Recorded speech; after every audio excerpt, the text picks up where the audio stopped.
Outro assunto árido, tá? Assunto esse que às vezes depende da definição, dá uma coisa, o aluno lê uma coisa, é outra, uma apostila traz uma coisa, um livro didático traz outra, um livro mais aprofundado traz outra, e aí a coisa pega. Então nós fizemos até a lousa primeiro, para ser mais tranquilo para falar com vocês. Estrutura geológica. Então nós temos, segundo alguns livros, né, didáticos aqui, de bom nível, nós temos os crátons ou plataformas, as bacias sedimentares e as cadeias ou cinturões orogênicos. Você sabe que o Brasil ele tem estabilidade geológica. O que é estabilidade geológica, professor? Estabilidade geológica, significa ausência de vulcanismo ativo. Provavelmente a última atividade vulcânica dentro do território nacional foi na época lá da formação de Poços de Caldas, e fora da situação do território brasileiro, Fernando de Noronha. Isso já há alguns milhões de anos, cuidado com isso em provas, 1,8 milhões de anos, mais ou menos, 1,7. E ausência de sismos, que são terremotos, ausência de sismos de grande magnitude, porque nós temos alguns sismos, alguns abalos sísmicos no Brasil de pequena magnitude. Cuidado com isso também em provas. Isso cai, aí o indivíduo às vezes ele é derrubado, né? E não é nem por um sismo, é por uma questão. Então os crátons ou plataformas sofreram intenso processo erosivo. Processo erosivo, você sabe, processo de desgaste. Então os relevos encontrados geralmente são baixos e desgastados e dão origem a planaltos e depressões. O Brasil, novamente, o relevo brasileiro é de baixa altitude e tem formas arredondadas, graças ao quê? Aos agentes erosivos. O Brasil ele se encontra numa área que nós chamamos área intracratônica, no meio do cráton. Então nós não estamos no encontro de placas tectônicas. Cuidado com isso também nas provas que vocês fazem aí pelo Brasil todo. Quando esses crátos afloram e ficam submetidos aos processos erosivos, então quando ao afloramento do cráton, quando ele sai para a superfície, isso é afloramento, formam os chamados escudos. Então o escudo na realidade é um cráton aflorado ou aflorando, riquíssimo em minérios metálicos, meu filho, né? Então você tem o escudo brasileiro, o escudo das Guianas, o escudo laurenciano do Labrador no Canadá, o escudo do Decão na Índia. São áreas de escudos antigos, tá ok? Quando recoberto por formações sedimentares, você tem o que nós chamamos de plataformas cobertas ou embasamento cristalino, que é o alicerce das chamadas bacias sedimentares, que nós vamos ver daqui a pouco. Na década de 1970, Paulo Maluf, governador de São Paulo, criou a Paulipetro.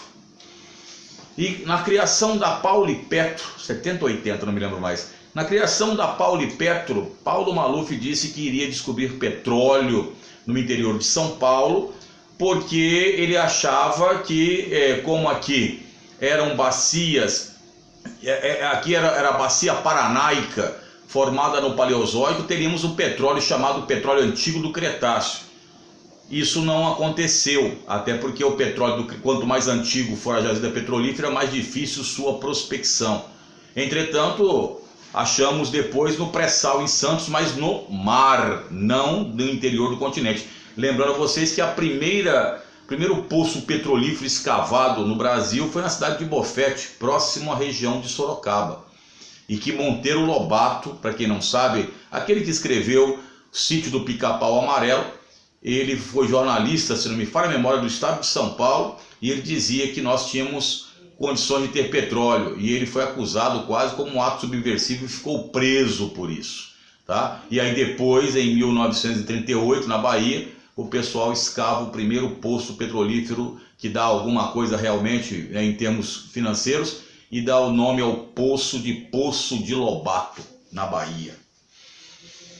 E nós temos as bacias sedimentares. São plataformas ou áreas de crato com concavidade, ou seja, é isso aqui, ó. Isso é côncavo. Isto é convexidade, convexo. Convexidade aqui. Aqui é a concavidade, concavidade.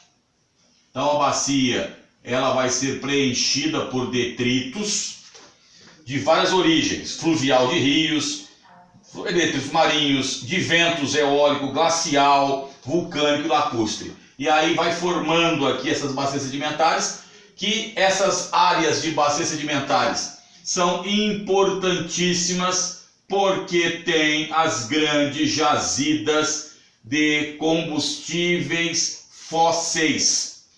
Elas podem ter combustíveis fósseis. Temos a bacia Paranaica, a bacia São Franciscana, a bacia do Parnaíba no Brasil. Isso, quando olharmos o relevo, vamos dar uma olhada com tranquilidade em algumas. E aí tem uma coisa aqui que pega também, tá? Cadeias ou cinturões orogênicos. Gênico significa origem, gênese, né? Gênese, né? Origem. Ouro vem de oros, montanhas. Então, origem de montanhas. E aí começa uma situação que muita gente torce o nariz, mas nós vamos colocar aqui, como aparece em alguns livros didáticos e pode aparecer nas provas de vestibular. Você tem as cadeias orogênicas antigas, que datam muitas vezes do pré-cambriano, e também podem datar do Paleozoico, há 600 milhões de anos. Do pré-cambriano, os maciços ou escandinavos, que muita gente chama de Alpes, mas aí o pessoal diz que a formação não foi uma formação alpino-himalaia do terciário. Então, maciços escandinavos, lá na Escandinávia, na Suécia e tal, rico em ferro inclusive. Antigas paleozoicos, Apalaches ou Aleganes nos Estados Unidos, que é riquíssimo em carvão, que foi um dos motivos que levou a indústria para o nordeste dos Estados Unidos.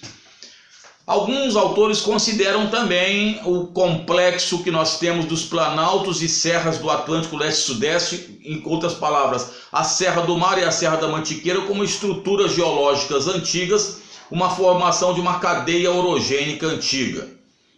Tá? Colocamos isso aqui. Pode haver, inclusive, pessoas que discordem. E aí, a base de onde eu usei isso aqui foi do livro do professor Mellen Adas e Sérgio Adas. Então, de repente, vai reclamar com ele, tá? E as bacias recentes, né? Os cinturões orogênicos recentes, que são chamados de dobramentos recentes ou dobramentos modernos. Eles formam-se no terciário. 65 milhões de anos mais ou menos, a formação das Rochosas, dos Andes, do Himalaia, dos Alpes, dos Atlas, das Sierras Madres, do Hindu Kush, do Pamir e por aí vai. No Brasil, nós não temos dobramentos recentes, não temos a formação de dobramentos recentes. Cuidado com isso nas provas. No Brasil nós encontramos os crátons ou plataformas e também encontramos aqui as bacias sedimentares. Pode até se colocar que você encontra cinturões orogênicos antigos, caso da Serra do Mar e Serra da Mantiqueira também, que poderiam estar incluídos nesse meio, tá? Na próxima aula a gente vai ver aí o Brasil, a estrutura, os tipos de estrutura no Brasil rapidamente também, para que você tenha aí e possa fazer uma boa prova no vestibular. Lembrando sempre que os conceitos que aqui estão sendo exarados são para segundo grau, para preparar a faculdade. É claro que quando se chega no terceiro grau, ou seja, na faculdade, principalmente quando vocês adentrarem em portais de geologia, geofísica e outros, alguns conceitos vocês usarão a frase de Absaber, conceitos que são conceitos já muitas vezes destituídos de fundamento, né, e repetidos insistentemente ao ensino médio. Então é claro que o vestibular, então, ele te norteia o caminho, você tem que ter esse norte. E depois na faculdade você vai vendo coisas que você sequer imaginava ver no segundo grau. Cola conosco, tamo junto, já Elvis, aquela paradinha, louco Abreu.